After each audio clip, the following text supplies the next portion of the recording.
So I explained to you in a previous video that in Genesis 6 we believe that giants, that they are the offsprings of the sons of God. Now there are people who have a hard time believing that, so they will try to deny this argument. So what I'm going to do is that I'm going to talk about the remnant of the giants, which will be interesting. But I'm also going to add a little bit more apologetics here, a little bit more stuff, which will be convincing. First of all, let's talk about what they believe in verse 4. So there were giants in the earth in those days, and also after that, when the sons of God came in unto the daughters of men, and they bare children to them, the same became mighty men which were of old, men of renown. So you know from this study that we argue that giants, in verse 4, you notice, if you paid attention, it shows that these giants are the offspring of the sons of God. But how they argue against that is, so look at that verse again. It says, there were giants in the earth in those days, and also after that. So that phrase is the key. What they mean by also after that is the first part of the verse. There were giants in the earth in those days. So giants were already there. They weren't the offspring of sons of God. They were already there. And also after that, then what happened? When the sons of God came in unto the daughters of men. So here the sons of God intermingle with the daughters of men, and they produce, notice, mighty men, not giants. They give birth to mighty men. So that's how they get around that. Now in my previous video, I explained to you the problem with that verse. The problem with that verse is that, so I'm not going to mention all the points, just a simple part. There were giants in the earth in those days, notice semicolon, and also after that. So that phrase, also after that, is not referring to after there were giants in the earth in those days. Why? Because that part, there were giants in the earth in those days, ended with a semicolon. So the also after that is referring to something else. How do you know that? Because it ends with a comma. It's continuing the idea. Notice, and also after that, after what? What's continuing the thought? When the sons of God came in unto the daughters of men, and they bare children to them, the same became mighty men which were of old, men of renown. So the also after that phrase is simply saying, also after when the sons of God intermingled with the daughters of men, it produced those mighty men, which were the giants, we argued. So that's what the also after that was referring to, we argued. Now, the thing is, how we know that for a fact is this one. So here's the point here. Also after that is the crux here. So we have to figure out this. Also after that, is that phrase referring to after the sons of God intermingling? The critics will say no. But we argue yes. We argue that it's after when the sons of God intermingle, then what? The next step is giants. But they want it. The critics, they argue this way. They argue it's giants. It's giants first. There were giants in the earth in those days. And also after that, then it leads to the sons of God intermingling. That's how they want to argue. Because they don't want the giants to be the offspring of this intermingling. So which step is right? Is it this one, giants first, also after that, then this one? Let me do this. That way it'll be easier. Is it giants first, then also after that, then sons of God intermingling? Or do we believe it's also after that, sons of God intermingling, then giants? The context is actually, look at verse 1. So in verse 1, they didn't read this part. And it came to pass, when men began to multiply on the face of the earth, and daughters were born unto them, what's first, the giants or sons of God intermingling? Sons of God intermingling. Verse 2, that the sons of God saw the daughters of men, that they were fair, and they took them wives, of which all they chose. So here are these sons of God grabbing these daughters of men, and notice how the Lord described them at verse 3. Look at this. And the Lord said, my spirit shall not always strive with man, for that he also is flesh. Yet his days. Remember that. Yet his days. So these days that the Lord was talking about, that man is living, when the sons of God were intermingling with them, those days, God says, shall be 120 years. What about those days? Verse 4, there were giants in the earth in what? Those days. So see that? So there's your answer right there. So it's definitely, look, context proved it. So this is supported by context. So not just every single part of verse 4, which we did in our last video, but even context proved it. Context proved that verse 1 through 2, sons of God intermingling, and because of that, in those days, the giants came up. All right, it's not giants first and sons of God intermingling. It's sons of God intermingling, then the giants. Now, here's something interesting as we look at the book of Genesis chapter 7. Genesis 7.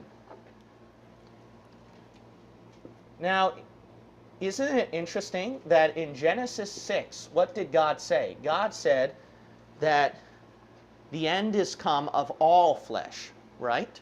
Now, here's a question. The question is this, is that, okay, so God drowned out all humans, animals, and even the mutants. But what about the creatures of the sea? Because Noah's Ark did not have an aquarium, obviously. He did not have every single class of fish. Here's another interesting thing. 1 Corinthians 15 says there is all manner of flesh. And remember, God said he'll destroy all flesh. Does that include fish? Well, 1 Corinthians 15 said, in different kinds of flesh, there's humans, birds, creeping things, animals, and fishes. It actually said that. Now, let's see how Genesis 7 describes about God destroying all flesh. He doesn't mention fishes, but he mentions the birds, the creeping things, and the animals, and the humans. Look at this. Genesis chapter 7. Look at verse 21. And all flesh died that moved upon the earth. Now notice, both of fowl, and of cattle, and of beast, and of every creeping thing that creepeth upon the earth, and every man. No fish. All in whose nostrils was the breath of life of all that was in the dry land died. Now that makes sense. Fish don't breathe in air. They don't do that. And every living substance was destroyed which was upon the face of the what? Ground. See, we're talking about the earth. That's why when God said God will drown the earth, in Genesis 1, the dry land was called what? Earth. Both man and cattle and the creeping things and the fowl of the heaven, and they were destroyed from the earth. Fishes are not mentioned.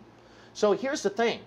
What are you getting at, Pastor? What I'm getting at is this, is that when the sons of God intermingled with all sorts of animals, which I showed you at a different video, I'm not going to explain it on this one, but the sons of God, they intermingled with all kinds of things, humans and animals. That's why they were able to produce these kind of offsprings. Giants, or it can be mermaids, centaurs, satyrs, or God knows what. God knows what kind of offspring was produced.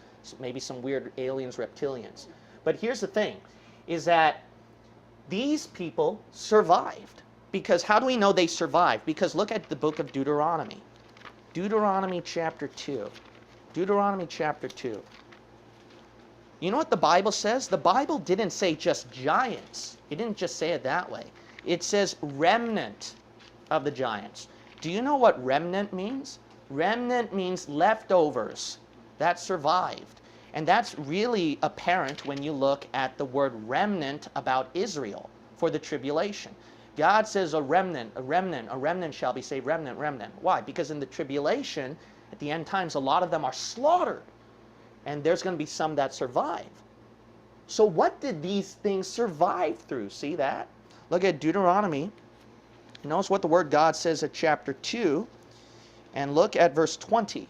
That also was accounted a land of, notice, giants. Giants dwelt therein in old time. And the Ammonites called them Zamzummims, a people great and many and tall as the Anakims.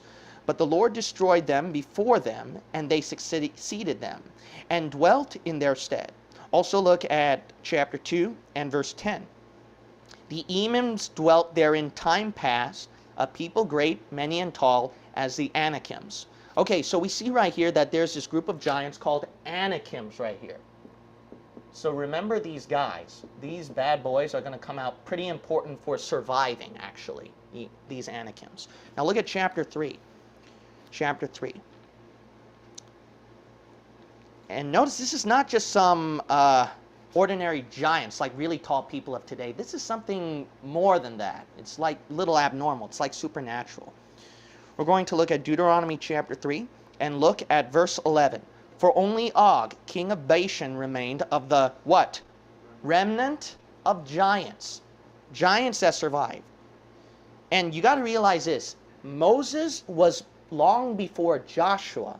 And Moses was the one who conquered Og. So you got to realize these giants survived through something else before. Now let's keep reading. Behold, his bedstead was a bedstead of iron. See, this is a little abnormal. Is it not in Rabbath of the children of Ammon? Look how tall he is. 9 cubits was the length thereof, and 4 cubits the breadth of it, after the cubit of a man. That's like a little bit more than 13 feet, see? That's a little bit more than 13 feet. And it's in iron. Why? Because if they make it at wood, maybe he'd break it. But notice the breadth of it, 4 cubits as well, see? So he's really wide right there. I think 4 cubits is 6 feet. I'm not sure. But that's like a pretty long thing for him. Okay, so we know this at Genesis 7, 21 through 22, that when it says all flesh, the thing is that it shows right here that the water, the aquatic animals, survived. So then how did these giants survive at Deuteronomy 2 and 3? Because it said remnant. The reason why they survived, the most logical thing, the only answer you can think of, is that they went underground. It's through these aquatic creatures. Through these aquatic creatures, they were the ones that survived through them. So perhaps these aquatic creatures, they intermingled again, and then they survived. It's also possible they could have went out to outer space, because a lot of when you're going to find demonic activity, it's in 2 places: outer space and bottom of the sea. That's what you're going to find out in the Bible. But you know, it's more out of the bottom of the sea you'll mostly find in the Bible, not outer space. It's mostly from the bottom of the sea. That's why, as one Bible-believing teacher said, Dr. Ruttman, he believes that a lot of the UFOs and aliens, it's more from underground rather than from above. So we see right here something interesting about these remnant of the giants, but these Anakims, look at Joshua 11 now. Joshua 11. This is really interesting about these survivors. Joshua 11. Now remember, Joshua, he had the job of wiping out the giants, right?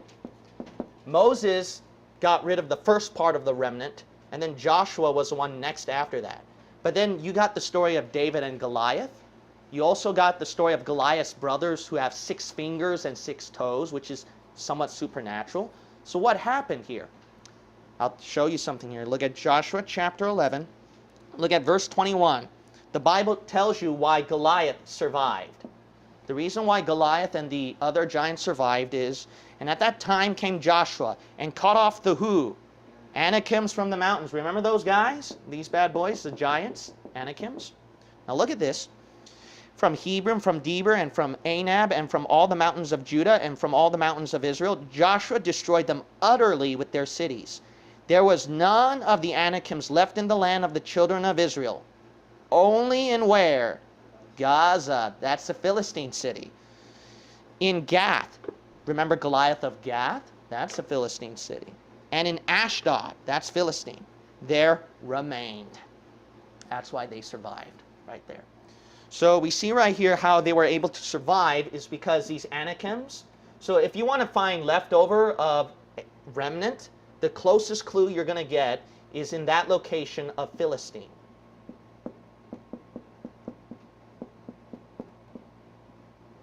The Philistines would be the location.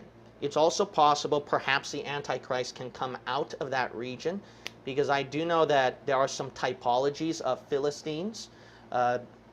connected with the Antichrist somehow, so which is interesting. So it can be very possible.